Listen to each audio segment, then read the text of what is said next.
Bendiciones y buenos días a todos. Dios les bendiga grandemente. Aquí el pastor Héctor Quiñones en Conexión Espiritual. Estamos en el día de hoy mirando la reflexión titulada Fundidor y Tristeza en Ezequiel capítulo 22 y capítulo 23. Señor y Padre Celestial, te agradecemos por esta oportunidad de estudiar tu palabra, de poder meditar en ella, de poder, Señor, levantarnos en este día, Señor, de poder movernos, de poder ver, escuchar, de poder caminar, de poder pensar, de poder hablar. Señor, gracias, Padre, por todas las bendiciones que nos das diariamente, que quizás pasamos por alto, la tomamos por desapercibido, Señor, sin reconocer lo maravilloso que eres hacia nuestras vidas. Pedimos, Padre, que suplas las necesidades de aquellos que están, Señor, buscándote y en necesidad, que seas tú, su Jehová Jireh, la provisión, en el nombre de Jesús.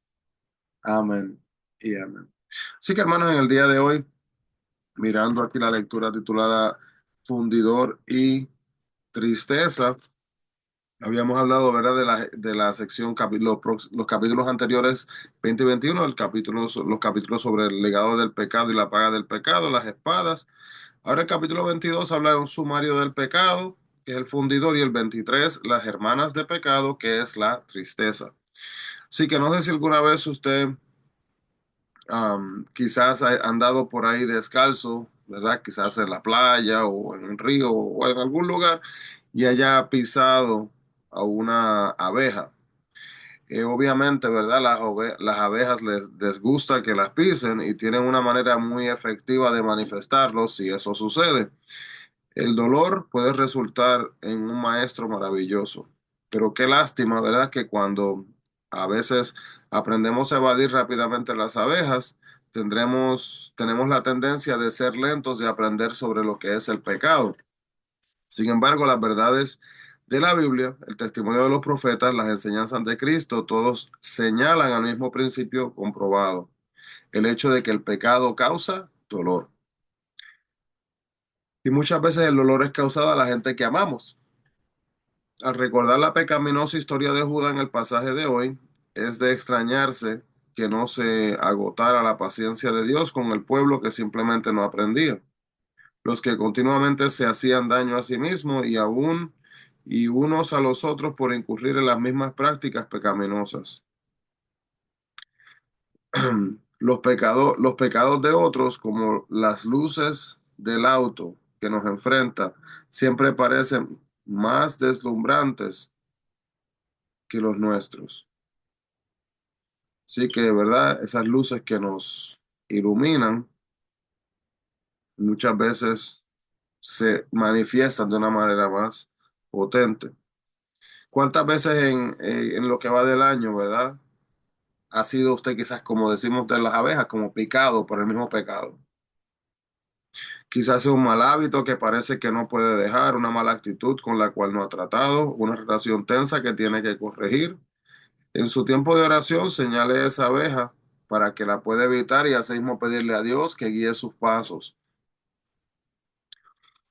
Podemos ver, hermanos, acá también que los planes los planes son del hombre, pero los resultados últimamente, ¿verdad?, son de Dios. Si usted lee el capítulo 21 del 18 al 23 y nota algo raro, va a darse cuenta, ¿verdad?, que la realidad de la vida es que si lanzamos una moneda, existe 50% de posibilidad que caiga en un lado y del otro, ¿verdad? Pero cuando ponemos las cosas en las manos de Dios, Dios así mismo se encarga de ellas. El capítulo 22 explica por qué vendría el castigo. Explica también cómo llegaría y quiénes serían juzgados. Los líderes eran especialmente responsables por el aspecto moral de la nación, ya que habían sido elegidos por Dios para guiar al pueblo. Lo mismo sucede hoy en día, como dice Santiago capítulo 3 versículo 1. Desafortunadamente, muchos de los pecados mencionados aquí los han cometido recientemente líderes cristianos. Estamos viviendo en un tiempo de ataques de Satanás sin precedentes y es vital que apoyemos a nuestros líderes en oración y ellos deben de velar de manera responsable para guardar su integridad moral y también su integridad espiritual. Podemos ver asimismo que los metales preciosos que son presentados en el capítulo 22, 17 al 22, se refinan con calor intenso para remover las impurezas. Cuando se calientan las escorias, que son las impurezas, suben a la parte superior del metal fundido y son retiradas. El propósito de la invasión de Jerusalén era refinar al pueblo, pero el proceso de refinamiento mostró que el pueblo como escoria sin valor no tenía nada bueno en sí mismo, ¿verdad? Así que cuando sale el proceso se supone que salga lo malo, la escoria a la parte de la superficie, pero al pasar por proceso, si todo está arriba, pues, ¿qué hay de bueno?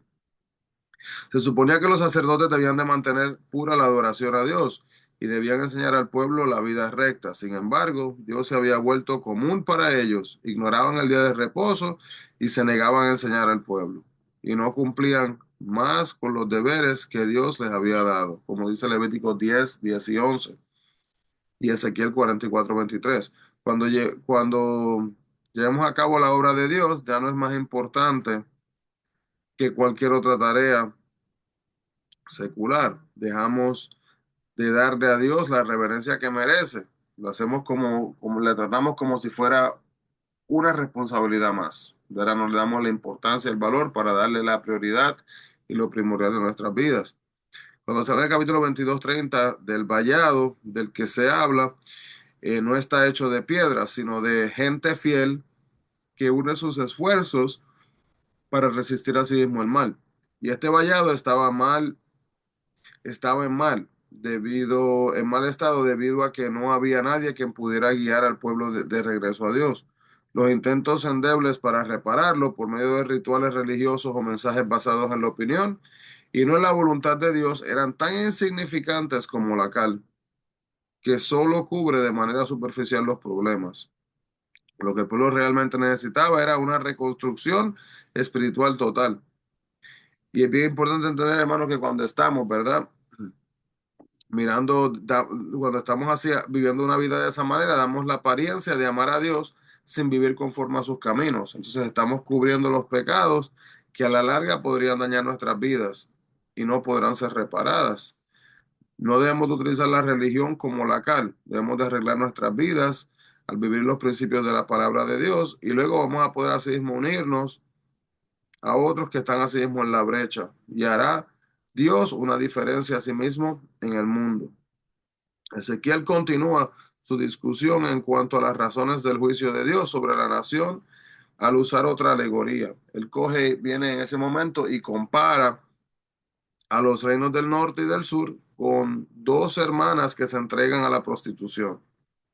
Los ciudadanos soberbios de Jerusalén entonces lo que hacen es que se burlaron por mucho tiempo de su hermana, la ciudad de Samaria, pensando que eran superiores. Sin embargo, Dios llamó prostitutas a ambas, ¿verdad? Uno a veces criticando al otro sin ver lo que está haciendo uno. Hay que tener cuidado con eso, ¿verdad? Y como dice la palabra de Dios, hay que primero ver la paja que está en el ojo de nosotros antes de enfocarnos en la del prójimo. Así que así como el lenguaje figurado de este mensaje era estremecedor y desagradable para el pueblo, también son repugnantes nuestros pecados así mismo de igual manera para Dios. El capítulo 23 vemos esto y del 4 al 6 podemos ver también que cuando dice cuando dice Ahola, significa el tabernáculo de ella. Así que el reino del norte de Israel la sedujeron los gallardos asirios a apartarse de Dios, con sus hermosas ropas y puestos de poder. El pueblo codiciaba la juventud, fuerza, poder, riqueza y placer, las mismas cualidades que la gente de hoy piensa que le traerán felicidad.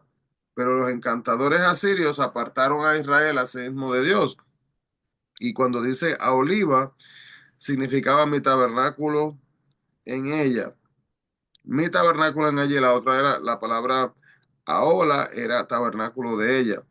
Entonces, cuando dice a oliva, se está refiriendo que ahora muestra ser peor debido a que no aprendió del juicio de su hermana, sino que continuó codiciando a los asirios y babilonios. Por lo tanto, su juicio fue también seguro. De la misma manera que en que a Oliva fue privilegiada y le debió haber sabido esto, nosotros también somos privilegiados porque sabemos acerca de Cristo. Y necesitamos también estar seguros, ¿verdad? Al tomar decisiones, de no seguir nuestros propios nuestras propias concupiscencias, sino de seguir así mismo a Cristo. Versículo 23-12 habla de que se enamoró de los hijos de los asirios. Esto quizás significa que trató excesivamente de complacer y tal vez se refiere a Acaz cuando pagó con dinero por protección a Tiglath Pileser tercero. A una invitación a Caldea, Babilonia, en el versículo 23-16, le da Ezequiel a los enviados de Babilonia. Entonces, al principio Judá se alió a Babilonia, que era Caldea, pero luego cambió de opinión. Y durante los reinados de los últimos dos reyes de Judá, Joaquín y Sedequías, entonces buscó la ayuda de Egipto. La infidelidad de Judá, sus alianzas con naciones paganas, le costó la única protección verdadera que alguna vez tuvo Dios. Luego se hace referencia a lo que es la lujuria, ¿verdad? Que es promiscuidad, dar favores sexuales en lugar de ser fiel al cónyuge o a Dios. Nosotros no nos consideramos promiscuos espirituales, pero muchas veces, hermanos, invertimos más tiempo analizando el consejo de las revistas o lo que dice la computadora y anuncios comerciales de televisión y los expertos no cristianos que lo que hacemos meditando en la palabra de Dios y en Dios. Es bien importante el versículo 23, del 22 al 26 del capítulo 23. Se habla sobre el último ataque sobre Jerusalén, que destruiría la ciudad y traería a Babilonia a la tercera ola de los cautivos en el 586 a.C.